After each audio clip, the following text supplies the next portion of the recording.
I'm gonna talk about the things leading up to the hospital because I realized I didn't do that because I basically just wrote all my trauma that happened in a book and then tried to store it away from my memory, and because I did it so many times I forgot I didn't actually say it.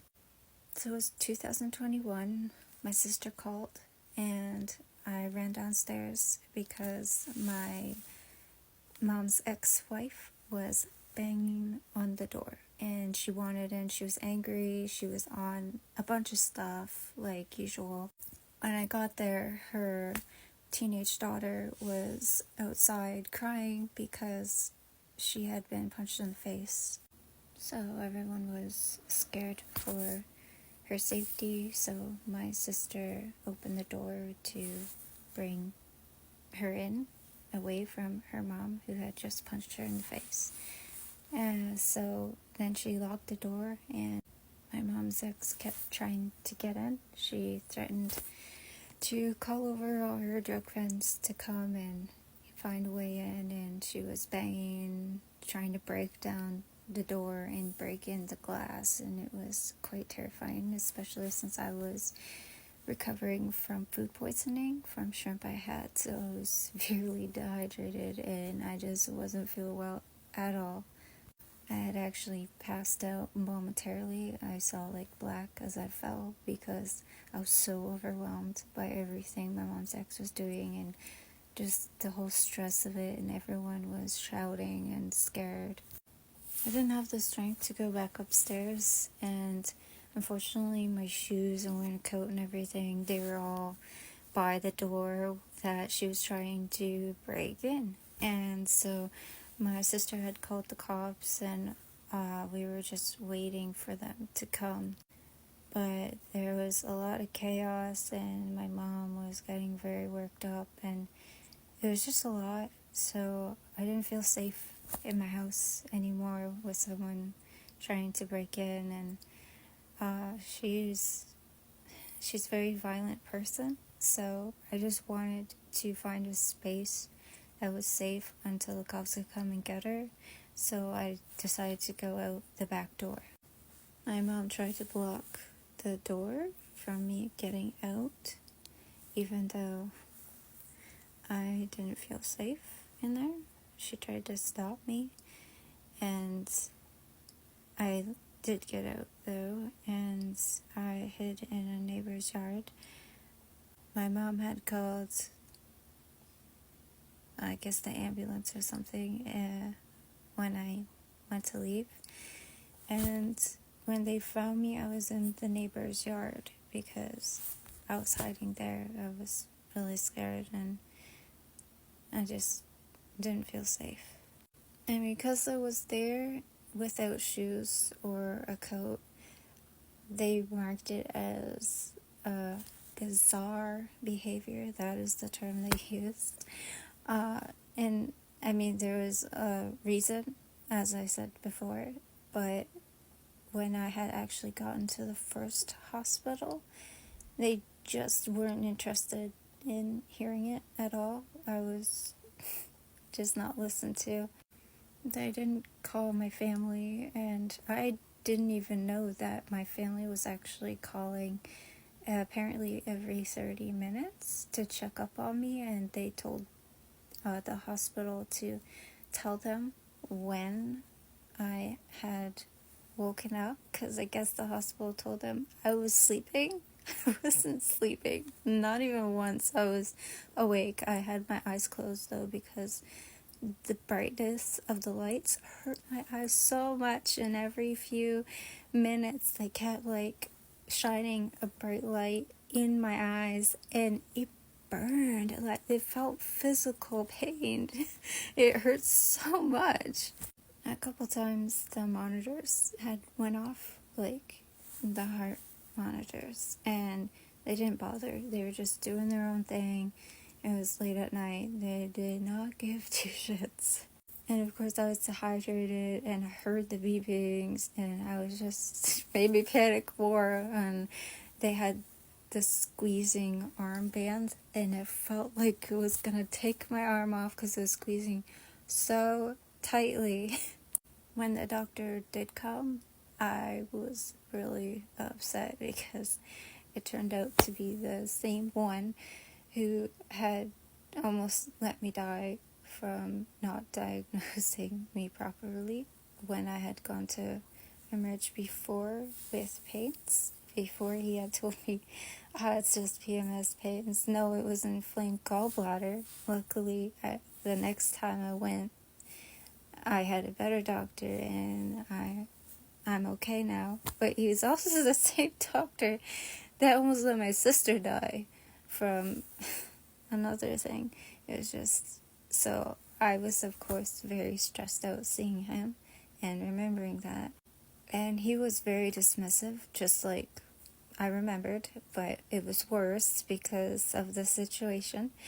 And he just he didn't care what I had to say. He seemed like he had better things to do, and he just didn't want to listen to me. I had talked to the nurse before because she had asked me what led to me being there. I told her everything about my mom's ex, how I was recovering from food poisoning, and that's why I was dehydrated, that I was feeling better, because that day, it makes me so frustrated, because that day I was going to have soup, and that's all I could remember is, why couldn't people leave me alone? I was gonna have chicken noodle soup.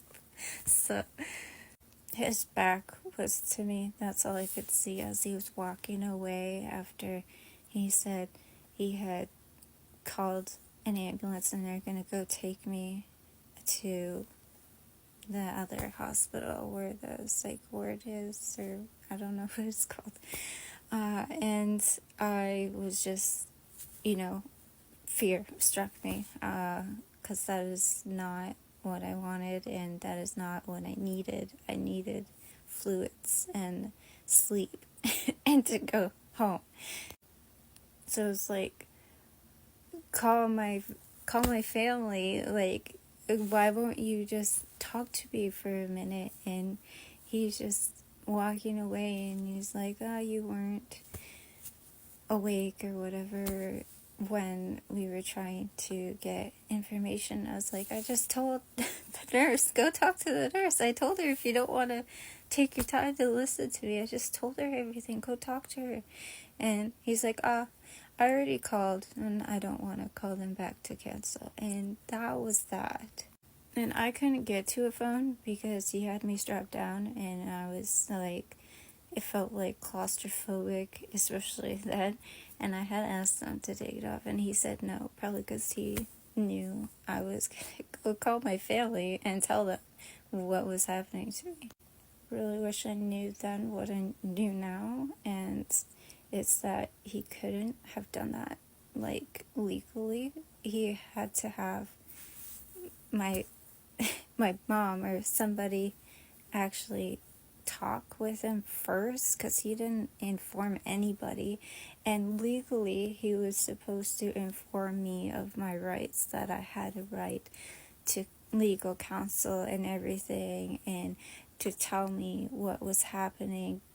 But he didn't do any of that. He didn't inform me how many days, what it was even for. He didn't say why I was going there, any of that. And he didn't show me the form he was supposed to show me, which was also listing that I had the legal right to counsel and everything like that. I did tell him, as he was walking away, that if he was doing that, it's against my will. He's doing it involuntarily, and I do not agree to being sent like that without my permission. He didn't care. So then the ambulance came, and then they let me out of the straps, because then I couldn't run to the phone or anything or get help. My legs were so numb I couldn't get up by myself. And then I went to the first hospital. I was sent to the second hospital, and that's for the mental health part. I needed help walking because my legs were so stiff and painful. I was brought to what looked like a freaking dungeon. Not even joking. It was terrifying. The window was even covered in whatever it was to prevent you from jumping out the window. Everything was very dim, gloomy colors, and the bathroom was like a silver kind of toilet. There was a single mattress, and it was freezing cold. And worst of all was I was on my period at the time. I asked to call my family, and they just kept saying, they will. Every time I asked multiple times, because I was worried about my cat, because I wanted to make sure she was safe, because my mom's ex is known to have situations, but they never called them. When I did get out, my mom did tell me that they never informed her that I was asking to call them, and they never informed me that they were trying to call me and get a hold of me too, because even though I got transferred, they still had no idea where it was. The hospital, neither hospital, told them where I was. So my mom was freaking out, and I had no idea because they didn't know where I was. And when she had called and asked the first hospital, they tried to tell her there was nobody of my description ever being in that hospital. I asked the lady to go home, and she said, I'm here for rest. And I was like, it's not restful, it's traumatizing. I'm very, very traumatized. I just want to go home to my cat, to my room. And she said, well, I'd be here until 24 hours. And she said, since I had come in at a certain time, I would be out by like 7 a.m. or so. And so I was like, So after I slept, I got woken up by a nurse, and they brought me to a different room. It wasn't like a dungeon. It was a shared room. And then suddenly I had three nurses. Two were female, one was male. They were asking to do blood work, and I have a phobia of needles, like, very intensely, so I was like, no. And then I asked the male nurse if he wanted to go for a walk with me in the hall, and he said yes. And we grabbed hands, and we swung them, and I was skipping down the hall, and yeah, we were skipping down the hall on the right side, and it was by the kitchen, like that area, and there were cameras, and he had stopped right outside the door. There's a nursing station door, but he has to have his key card to swipe it to open the door, because everybody in that building, all the patients or whatever, are locked in. They can't get out.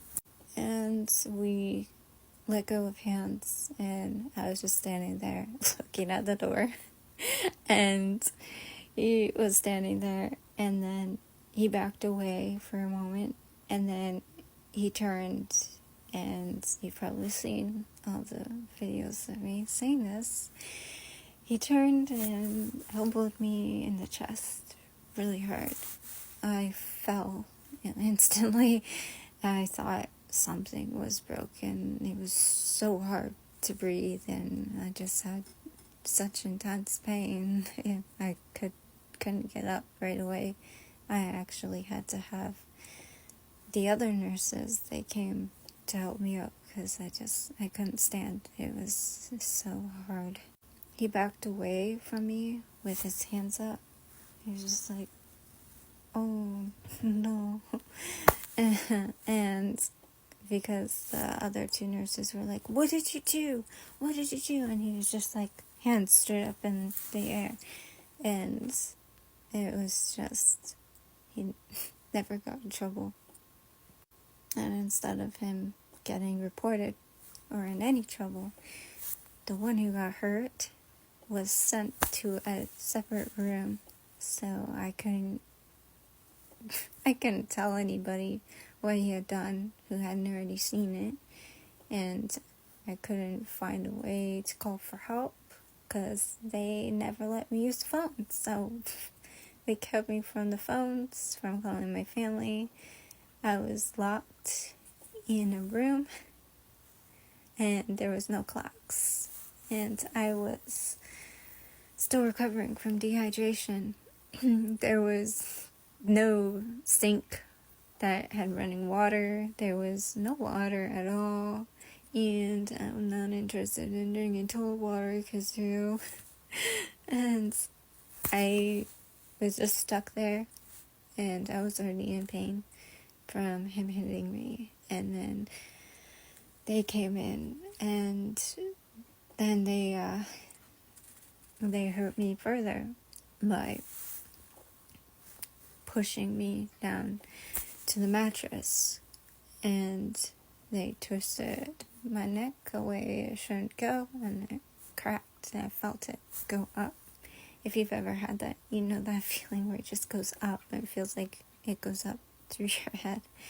And my back, they twisted it wrong, so they twisted my spine, and they put my head right in the mattress, like what you envision seeing happening on television shows of cops doing to people, where they just can't move, and it's so hard.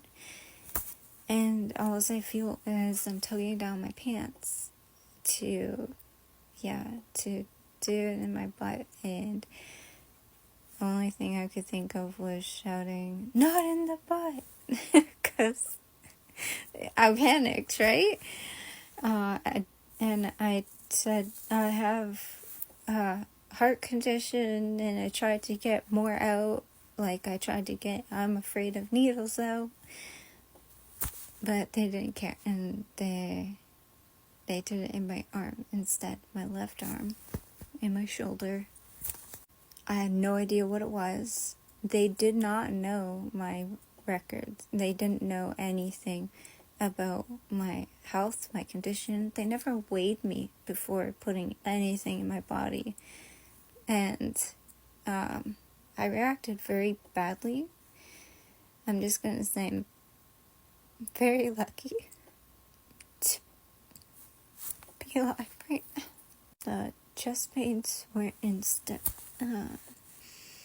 It went all the way up to my shoulder, this burning pain. I've never felt anything like it before. I thought I was dying. I was mostly curled up and crying for the longest time in pain. And then I moved to the bathroom, where I thought I'd be safe there, that they couldn't get me if I had just stayed there. And I was just in a corner crying and thinking I was going to die. I did go out when I noticed there was cameras. I kept shouting, help, help. I waved my arms. I looked at the front of the door that they had locked, and I tried to look through there, but there was no one on the other side. No one was caring. No one wanted to come, and I thought I was going to vomit. Thankfully, they didn't give me anything to eat, and I didn't have anything to drink, or I would have had something to throw up. But I was in there for more than 10 hours alone without any water, and forgot I was on my period, so they did not leave me with fresh pads, and so I was stuck in that for so many hours. It was quite gross. I wasn't happy at all. Yeah, human rights was just thrown out the window. I might as well just be like an animal in a cage, laughed at. They did laugh at me, actually. I forgot about that.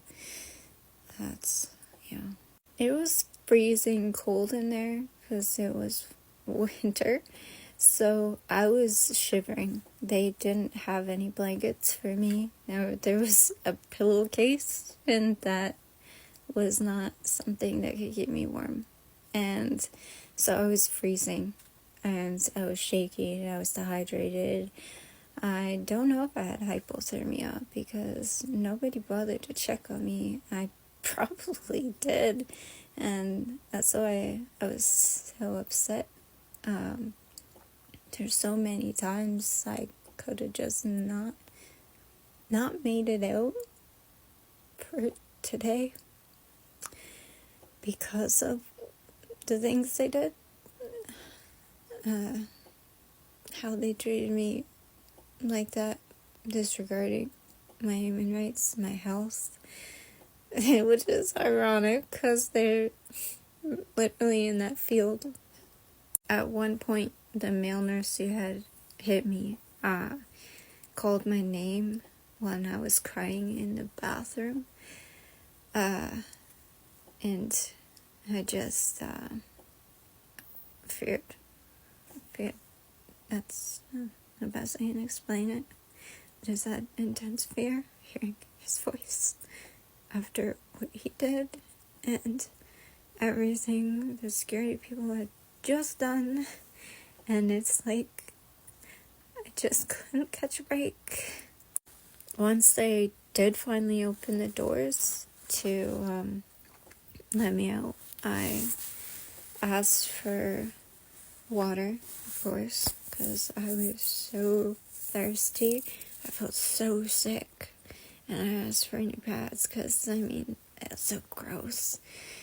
And they told me I couldn't leave that room yet, but they had the door open, and I had told them about the male nurse hitting me and how much pain it was right here, and how whatever they did doing that injection and stuff, it was causing me pain too, and they just told me to wait there. And then after a while they brought a wheelchair and they had me sit in it, and they wheeled me to the x-ray room, and they took just x-rays.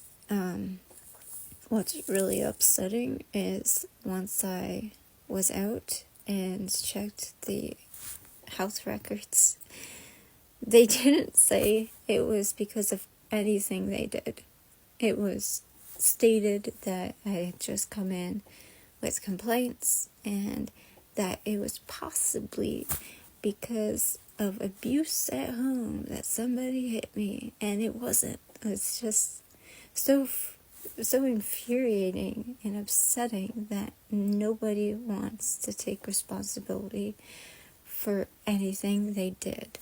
On the exact same day they had done it. After that, they moved me back to the room I was in where they were asking for blood tests to be done, and it turned out it was a shared room. So there were other people in there. There were 2 other people. So it was nerve-wracking because I just wanted to go home so bad, and I kept saying, can I go home? Can I go home? I want to go home. Can you call? And they just kept saying, oh, you're here for rest. You're here for rest. Just take a rest. It's a break. And I was like, I can't. It's so loud here because, all the patients, there's, one lady screaming a lot, weirdly, about being a pregnant tree, and the nurses weren't treating her very well, and so I was getting upset that the nurses weren't treating this pregnant tree lady very well, and I just wanted to go home, and the TV was so loud, so I was stuck there. The one roommate, she had asked me where I went because she said that she was so worried for me that they suddenly just took me and I didn't come back for a long time. And I told her they had locked me in that room and hurt me, and what the nurse had done and everything. And she told me about how scary that room is because they threaten her with it for if she doesn't eat correctly. And she was in there for,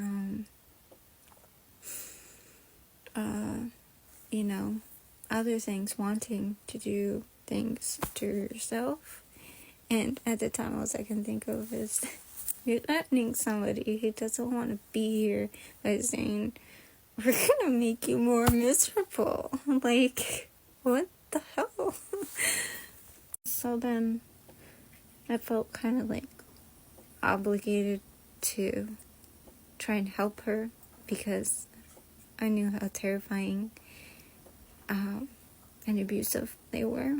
And her telling me that made me just think, I don't want her to be held down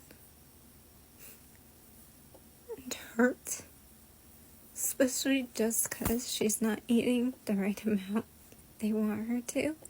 And they gave her stuff she was allergic to. Like, she had told me she was allergic to dairy, and they gave her yogurt and cereal and milk. I was like, oh no. And she said, they told me if I don't eat enough on what they say, they're gonna put me away. And I said, well, then I'll help you eat some. Because I didn't want her to go through any of that. So I helped her so she wouldn't go through the same pain. The funny part is I'm also lactose intolerant. So me eating the yogurt to help her and stuff, it wasn't great for me, tummy-wise, but I mean, I did it. And they weren't feeding the girl who thought she was a tree very well either, and she was pregnant, and she had told me that, and how upset they were because she said she needed more nutrition for the baby. And I thought, that's not right. So I told her, well, if they're not feeding you properly, do you want my scrambled eggs? Because I can't have eggs. They make my stomach upset. And so she said, yeah. So I gave them to her, and she was so happy. And it was all around bad impressions, and I knew it wasn't just me going through it. So I felt like obligated to just try to help as much as I could, even though now I know that wasn't my job. It seem like rambly at all. It's really difficult because I'm basically triggering and reliving everything I'm talking about. So I'm trying to push through it the best I can so I can get it out.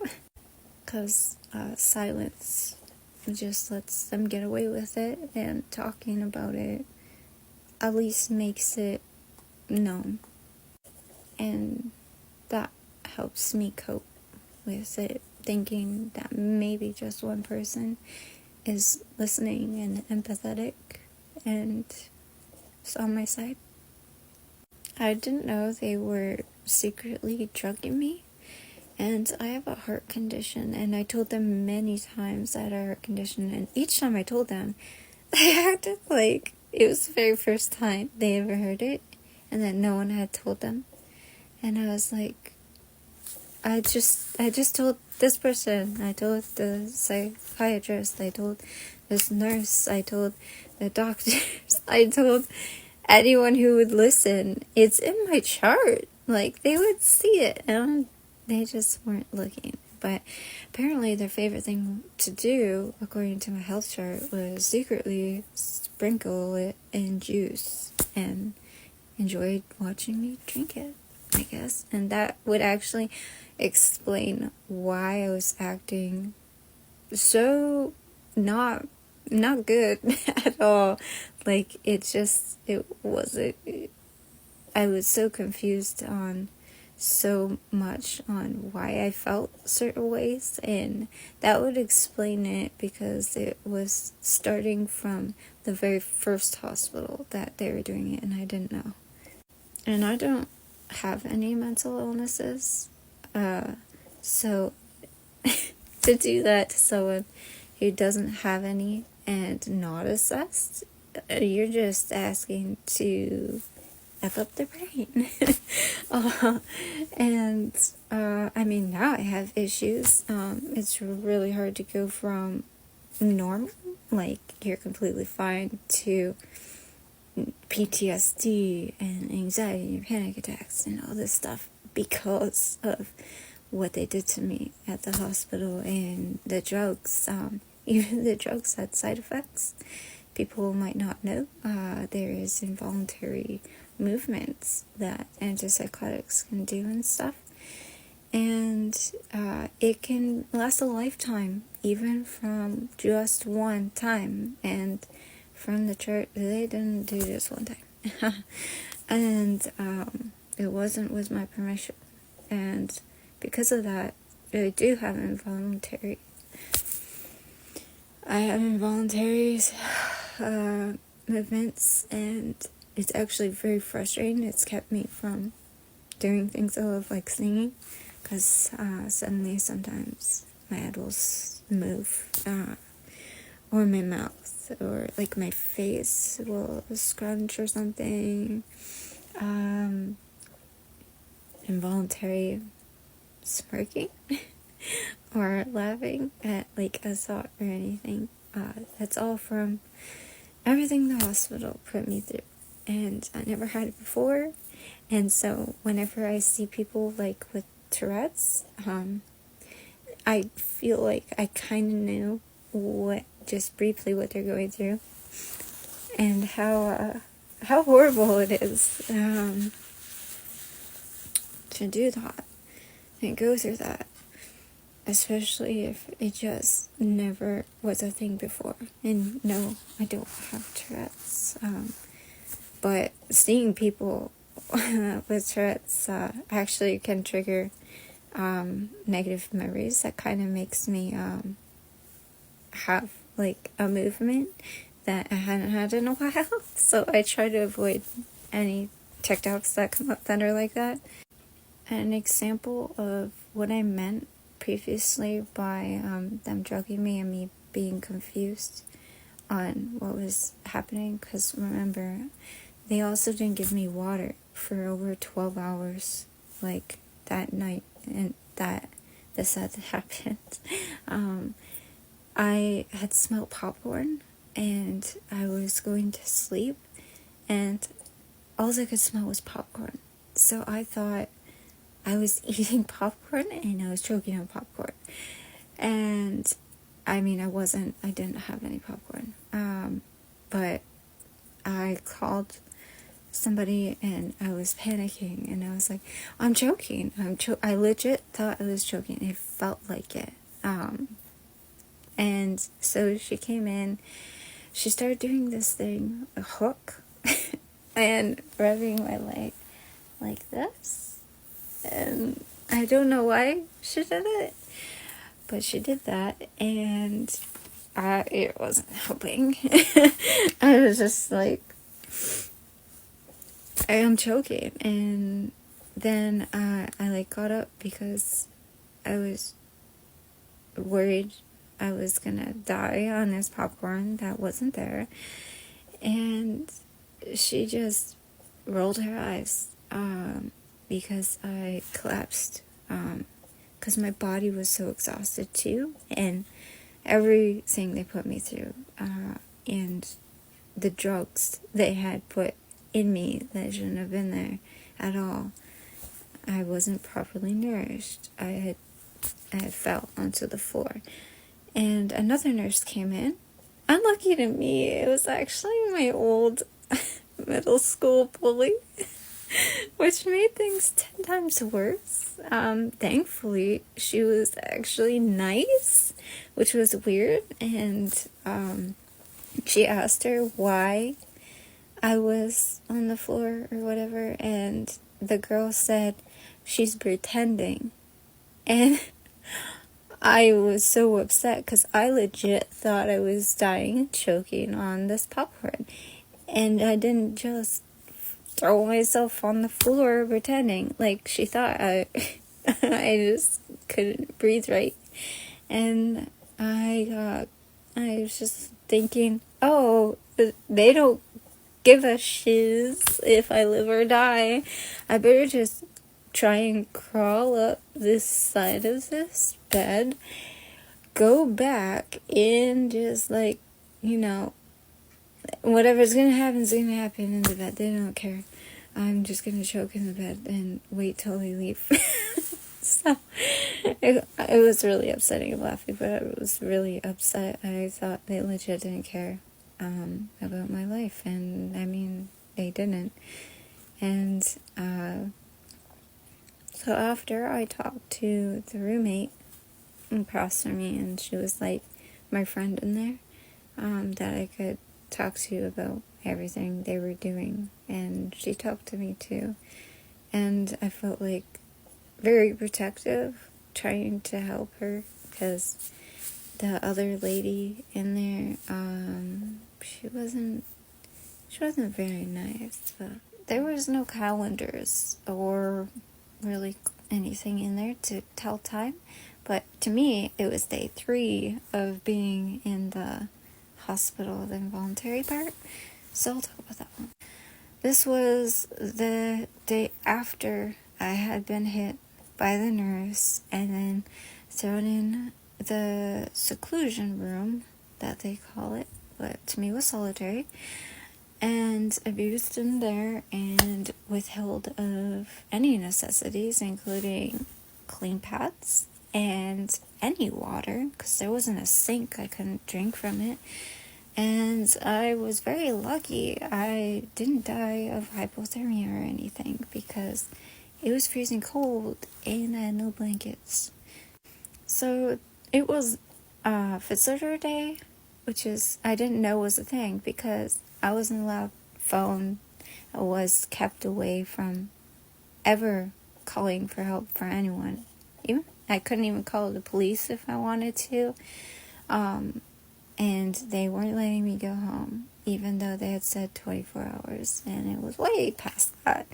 So they were making everybody take a shower, because visitor day, right? They don't want anybody to look like they were being neglected, which I was, because my hair was a mess. I asked so many times for a brush, because I was legit worried that my hair was going to be so tangled that I'd have to cut it off because it was so bad. They wouldn't give me a brush though. But visitor day, you bet they did that after I had a shower. There was no, you couldn't say no to that. And I am a very, reserved person. So having somebody take you and watch you shower, next level, making me think it's prison, basically. And because of whatever drugs they were secretly putting in my stuff and whatever they had injected with me at the time, it was affecting me, and so it just wasn't pleasant at all. And I was doing my darnest to survive, because that's what it was. I was in survival mode, and I was constantly having panic attacks that I wasn't aware of, because I never had them before. So I didn't know at the time they were panic attacks, and I was going through so much because of everything they had done to me. There were community bottles that everybody used, but it was during COVID, and a lot of people weren't wearing masks. They were supposed to, but I didn't know. So no one was wearing masks. I'm actually very lucky I didn't get sick. But I was aware enough to think, hey, so many people touch these. Maybe wipe them off with soap, like body soap, using the body soap to wipe off whatever I was touching. Just because, yeah, it was, I was really happy when I finally got the brush, though, because I could brush my hair.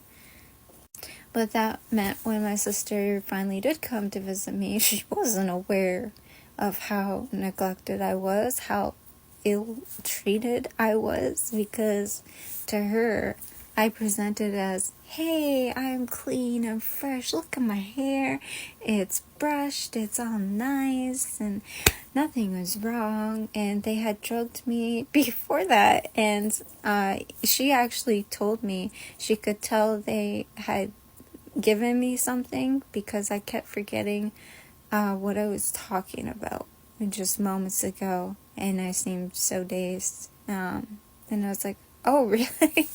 Because I didn't know. When my sister left, that was the time they did start letting me call anybody. They didn't before. And so I was really happy to be able to call my sister, and I called her every time I was upset, every time I told them I wanted to go home, and the nurses had just kept saying, this is rest, or a vague, we'll see, like, we'll see, it depends on the doctor. And I didn't know my sister had actually asked them on my mom's behalf to let me out to go with her that day. Legally, they had to. None of us knew that, because, I mean, it was a new situation. So if, anyone who's going through that, please, definitely let them know about that. Because I was stuck there for 6 days, illegally, against my will, and against my family's will, because none of us knew the law, and none of us were told. So, 6 days of hell. And the response they gave to my sister was, it depends on the doctor. Like, only the doctor can do that. They didn't say which doctor, they didn't say anything else. They didn't say wait here for the doctor. They just told her no, and the doctor, and then shoot her out. And I had no clue. Because they didn't tell me that my family was calling, I did legit think that my family left me there, and they didn't care about me. That's where my mind was at, because I was going through so much alone and hurt, and I couldn't tell anybody because it wasn't getting reported. And so I was just suffering, thinking even my family didn't care, which actually negatively affected my thinking towards them, and it changed me when I got out, because I thought negatively after that my mom had left me in there. So it affected my relationship greatly. The next day, there was a new lady, older lady, and they said she was there, and they were waiting for her testing for COVID, and she was touching everyone without their permission. She was in my area, in my room, with other people, and we were stuck with her thinking, we're all gonna get sick. And the night she's there, her and the other lady just start freaking out at me and the other patient I was talking with.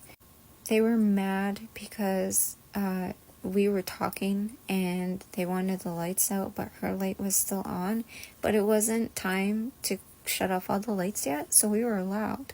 But she was yelling, and it was triggering her into like a state of shock, and I was trying to protect both of us because I also have issues with screaming and stuff. I went and told the nurse, and when I was telling him, the patient I was talking to, she came out crying because she said that they were saying some horrible stuff, plotting some horrible stuff that she didn't want to say, and it was upsetting her so much she didn't feel safe to be in there anymore. We both told him we didn't feel safe, and he said we could stay out. And they were cackling, circling each other, laughing, and shut the door, and it scared the shiz out of us. I wanted to go home. They still wouldn't let me home, so we were on the couch, and they wouldn't let us stay. They shooed us back to the room where we felt unsafe. They said they would talk to them, but they never did. So once the lights went out, they just started laughing in the dark. In the dark, it was so creepy. I couldn't sleep, and she couldn't. And they kept moving. I legit thought that something was gonna happen to me that night. And they really don't care. They don't. This is the day I finally get free. Day 6. 6 days of false imprisonment. Where somebody keeps you against your will illegally. And the hospital did that. I didn't know at the time. I thought they finally were listening to me say repeatedly, I want to go home. But no, apparently my mom had said, I'm going to send my other daughter tomorrow, and if she does not bring her with her back home, I know that's confusing, then I'm going to pursue legal action. And then, yeah, suddenly I was allowed to go home that day. But here I thought, they finally listened. I finally stood up for myself. They finally heard me when I said, hey, my sister comes tomorrow. I want to go back home with her, and I should. But no, they were just worried about legal action because they knew they weren't even supposed to have me that long. But you know, that good chank from the health bank. Because, you know, house cards, Canada. I'm a free money bank. I have to do something because this is actually hard. It doesn't seem like it probably, but it is. But not only that, but they also had an overcrowding issue because they wanted to make the room I was in a boys' room because there was more boys coming in and they had nowhere to put them. So they were moving us to a different room. And since I was going to go, that meant they only needed to put the 2 other people into different rooms because the COVID lady from the last video, she went home. Thankfully. But yeah. There is more that happened there. I'm sure that I'm just not thinking of at the moment. Like how they wrongly inputted my data into the computer. You know how I said it's false imprisonment because I shouldn't be there because, you know, it's against my will, against my family's will. I didn't sign anything consenting either. And legally, if they had have done a form, I maybe only 3 days max, but it was 6. And the computer even said in red that I was involuntary there. When I asked the older lady what that meant on my chart from the screen, she had told me it meant I was there involuntarily. And I had told her about the situation I had, where I was worried about, you know, being given anything. And she said, oh yeah, you might want to tell them about your heart condition because they'll come in and they'll force you to have an injection like they did me. And I was like, haha. And I was terrified because I had already gone through that abuse and that forced just everything. And I was terrified. So I ran and told them about my heart again. And yeah, so that's something I forgot to include. And the male nurse who had hurt me, assault and battery, legal terms, he was working not the next day after he did it. So it made me think, oh my gosh, they actually did something. They like punished him or something. He got in trouble until I seen him the next day. And then I was like, oh, no, they didn't. Because he was the one that handed me water. And I was just full-blown panic attack, chest pains, everything. Because I was remembering everything he did to me. And he was so close to me. And he was walking me back to my room. I was thinking, is he going to hurt me again? I need to get through this. And is everyone watching? Are they going to say anything? Like, why is he walking me? I just want him to leave. And then I cried a while after because of all of that memory. When I was sent home, the whole time I was there, they never gave me shoes. I had asked for shoes. I told them I had flat feet and I need shoes. My feet hurt so bad. It was giving me pain. And they just gave me another pair of socks. And that's it. They gave me a pair of socks. And it was snowing. And I had no coat. And I was only given a light jacket because there was one decent nurse that I'd never met until that time I had to leave, who gave me his jacket to go out into the cold, with no shoes in the snow, to a cab. They wanted me out so bad, they paid over $50 for a cab to send me home. It's pricey. Got home, I was never the same. I complained like I found out I was supposed to the patient's relations specialist, and that was hard to do, and it got me nowhere except for mocked, and just they didn't care. And so they talked to my mom and my sister on the phone eventually, and they just repeated the same things. Like, everything I had told them before was just air that was just blowing through their eardrums and out the other. But my mom and sister were adamant in trying to be like, no, you guys did this to her. Like, she's not okay. You hurt her. They didn't know that the nurse had hurt me at that time, or like that kind of stuff yet. Because I was like really raw. I wasn't ready to say all that. I was decompressing and dealing. But my sister had even said that I had called her every day crying, telling her that they weren't letting me go home.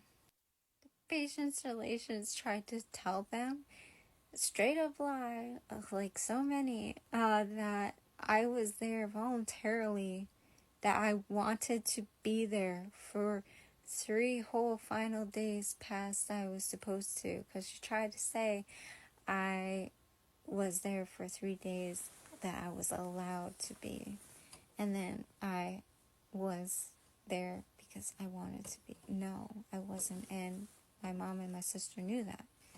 So when that wasn't working, the patient's relations apparently apologized and said sorry, but there's nothing we can do about it now, of her experience that was in their care. It's basically the same garbage, but like more like pretty bow-tied garbage for them, because my mom is more authoritarian than I am in the patient relations specialist eyes. So it was more like a pretty nicer way of saying she gotta get over it because there's nothing we can do now. And when my mom still wasn't letting that slide, and my sister wasn't letting that slide, she straight up told my mom that the reason I was there was because my mom was abusive. She said that to my mom. Like, imagine if there was a person who was being abused and they had told the abuser that. That's not gonna be good for the one who's actually abused. Like, what the hell? The one's doing the abusing was the hospital. But they have to deflect so it doesn't lean on them legally. But because she did that, that ruined my relationship with my mom, like, straight up. Because every word out of my mom's mouth after that is, "Are you telling people I'm abusing you?" And I wasn't. I was actually in counseling, talking to the counselor about everything the hospital did to me and how to cope with it. My mom didn't know that because I didn't want her to. So she said stuff like I'm sneaky and a lot of mean stuff. This is me out of the hospital, so I'm going to talk about that. I want to keep this kind of hospital focused and less family focused. So I'm not going to mention how hard stuff was for me, like in detail of how my family treated me after I got out. Even though it is important, I did include it in my book, which was very hard to decide to leave in. Let's just say me and my mom aren't close. We were and we're not. Learned a lot of things that I wasn't aware of at the time because it was normal to me. I did notice what wasn't normal, like, after, because, I mean, it's pretty hard when someone's screaming in your face. But I do think that what the hospital said and stuff, accusing my mom of abuse, did make it so that we weren't close anymore, because my mom just couldn't get past it. She kept thinking I was going telling everybody, and I wasn't. I was telling everybody about the abuse I experienced at the hospital. I was telling the counselors that she didn't know I was going to see to deal with it, deal with the PTSD and the new stuff I couldn't tell her about. I had to decompress and take in everything that they had done to me, everything that I didn't, because I wasn't in a safe environment to do it yet. And they had secretly drugged me and injected me with stuff they weren't supposed to, that affected me negatively and mentally, and it's just a lot. And to this day, everything they did to me still affects me. It took me almost half a year to look in the mirror again, because they had left me for over 10 hours in seclusion, with messy hair and a mirror. I think it's a shatterproof mirror. I just there alone for that long. So when I got home, I couldn't look myself in the mirror at all. Not even a glimpse, because it put me back there. The only reason why I could look in the mirror again and still can is because I changed my hair. I dyed it. And now I feel like I can look at myself and not see that person, that hurt person that was in that room that they did that to. It's like a separate person. It's not, but it's like my way of coping, like separating that this is future, current person who's not there, not that abused person, and the other was. And that's how I dealt with it on my own. I didn't have anybody because of COVID and because it was malpractice. That's what all the lawyers kept telling me. They said it was so hard to fight in a very long process, and it was COVID, so everything was backed up, and they couldn't. And the very few who could do hospital related ones, they didn't do the if you win then they get paid. They needed a retainer fee, and I didn't have the money. Or I've been like, yes, please give me some sort of justice where it's filed, it says right in there everything they did to me. Get me in a room to say everything they did to me. so that people will know and they'll be judged on what they did because it was right and they shouldn't have been able to get away with it. And I really, really do hope I get some kind of, as my counselor told me, closure where I do get some form of justice because I really, really need it. And it was so hard for me to move forward for the longest time because I was getting nowhere until like the very last year I was allowed to even pursue anything, where my last resort was small claims court, and if I hadn't done that, I would have got no form of justice, and I would have just been another person silently put away, and that's it. There was a doctor's and physician's college that I didn't know you could complain to about until a lawyer told me longer than it should have been, because the patient's relations didn't tell me any of that, and apparently she's supposed to. She's supposed to tell me that I could have gone above her and complained to them, but I didn't know that part until recently, so that's kind of out of there. I tried to complain about the doctor, and that by the reviews, yeah, I mean, I didn't know about the reviews, but the results didn't surprise me, and I didn't know about the College of Nurses of Ontario until well over a year, because a different lawyer had told me about it, and so I didn't know.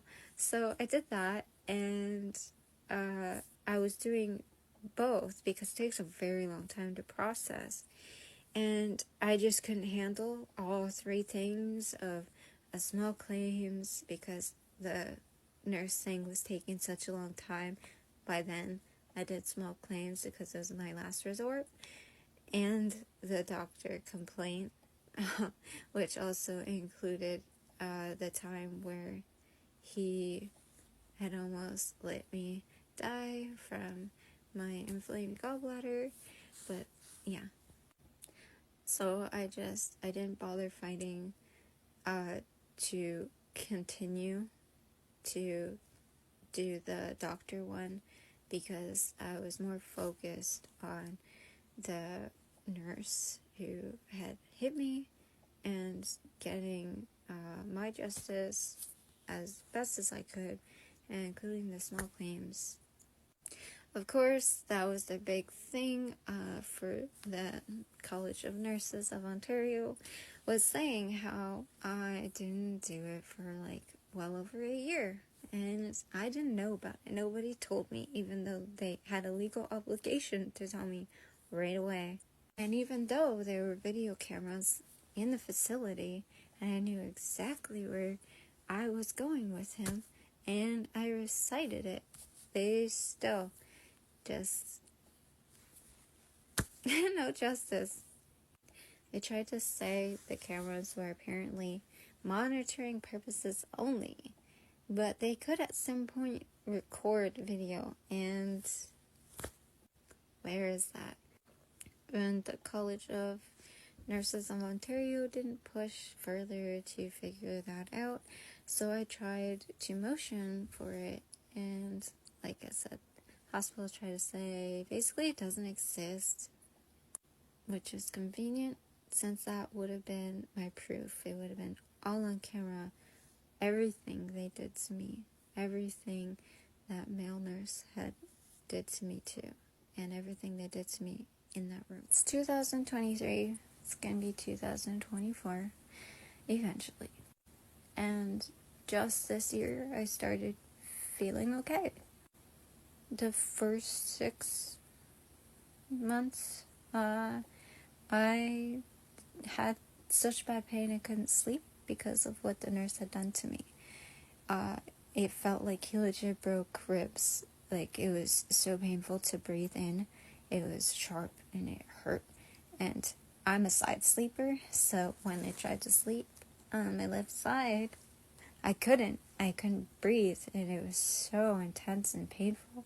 I tried to go to my right side, but I couldn't really do that either.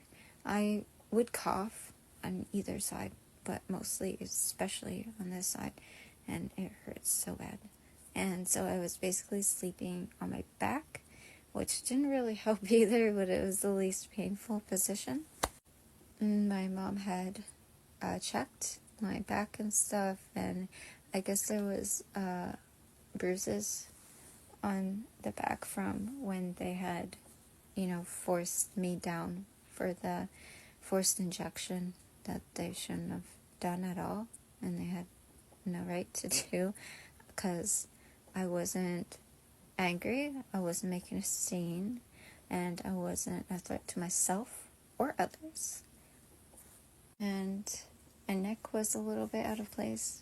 I did tell you in a previous part how they contorted my body weird, so it was going against each other, so my neck kind of, so. And I had, inflammation here and bruises from when the nurse had hit me. I sat in silence for a long time in the beginning. It was just my way of not losing the memory, because I was determined to write my story, because for me that was the only light at the end of this dark tunnel, is the only thing that kept me going. It's my beautiful cat. It was all I had, and it was really painful to do because I wasn't aware of what re-traumatizing yourself was and all that, and I was doing that every time I tried to write and every time I tried to remember. So I was just basically a wound, scratching it open again and again, never actually healing, because I didn't know. That's basically, no, you should not do that. Well, that was my way of coping, and it was all I had. Even though, to me, I knew it didn't seem the best, because I didn't write it from, logical me version now. I wrote it as I thought things were happening, and that my dehydration was, and all that stuff. So it seems very fictional in the beginning of the thought process. Because it was my mind telling a story. And when I got put into the hospital, they were drugging me, and then I do believe it was my mind again trying to have a way of me getting through it, because unlike others, I can't remember what it's called. I know it starts with an A, but I can't visualize. So I close my eyes as I visualize an apple. I see black. So to most, in really hardcore situations, they could probably have their happy place and, out-of-body experience and stuff. But my mind had to get creative, because I don't have that, and I can't visualize that stuff. So it came out in a creative way that wasn't fun. Because of what the hospital did, I lost everything I loved, was passionate about. I was really into music and music production, and what irks me and makes me so upset is before that, I was about to do a music production class. It was literally the week I got stuck involuntarily, and I was going to learn it. I learned from a different one, but this one was supposed to be different. It was Andrew Hong, yes. But I was super excited, and I was if I know how to do this, then I can practice singing, and then I can make an album. I was just there. I was in the moment. I was ready, and I was ready to do the third part of my book series that I had written, because I had written other two and I had just finished editing it. So I was super excited, I was super productive, and it all crashed down. And this me, it looks back at that and I'm just like, why couldn't I just be left alone? Right now, I would have a completed book series. I'd be so happy. I'd have at least one full album done. I'd be so happy. I'd feel a little bit fulfilled in life. I'd have something, maybe even 2 albums. And I probably would have been going on a different book series that I was really, really excited about, because I was writing a different one. But the drugs they gave me had long-term side effects, and the abuse they put me through had long-term side effects, and I still live with it. So singing, even though I wanted to sing, for example, one of the effects from their medication they had given me while I was in the hospital is involuntary movements. So I had involuntary head movements. So I don't really want to do it because then it might trigger, but it was kind of like up, up, and down, down. Sometimes it'd be like my face scrunching.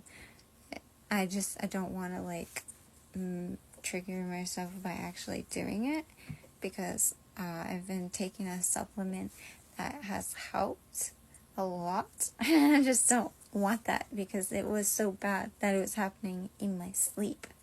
And sometimes if I was singing, whether it be excitement for the singing or something, I would have an involuntary movement, whether it be like smiling or smirking or something, and that would mess up trying to sing, because you're trying to make your mouth do one thing, but it's going to do something else. I still struggle with that one, which is really upsetting. It's probably why I still haven't done any form of singing, which is really upsetting, because that's my passion. And I am so horrible at it now, because I'm basically silent throughout the day. I have no one to talk to, so for years it's been quiet. So imagine if I do finally am able to do it, I feel like it's not gonna sound that good, and I really hope people might see this, be understanding, realize why it was, and just wait till it gets better. Because I did have so many plans, and I almost want to share it, but that's not what this is about, really. It even affected simple things like gaming. I love to game, and now I barely feel like doing any of that. Even though I like certain games, I just won't.